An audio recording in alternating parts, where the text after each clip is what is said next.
If something private gets shared that you would prefer others not to see, there are a few different ways to fix it. Your first step is usually to ask anyone who shared it to take it down from their accounts. This works more often than not. If that doesn't work, or you don't feel you can safely make that request, you can report it to the platform where it was posted, like Facebook or Instagram, or you can report it to the police.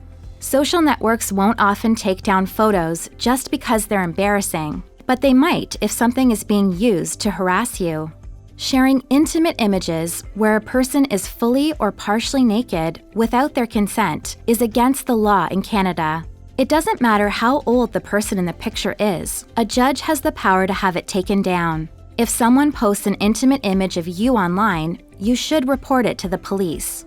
You can also turn to the law if something being shared about you is defamatory, which means that it's not true, has been shared in a public place, and may damage your reputation.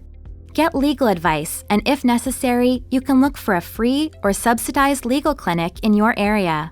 Finally, if the offending post is your fault, do whatever you can to fix it. No matter how mad someone is, an apology and a sincere attempt to fix things will usually help.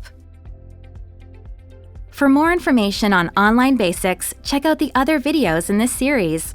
Visit our website at telus.com/wiseonlinebasics.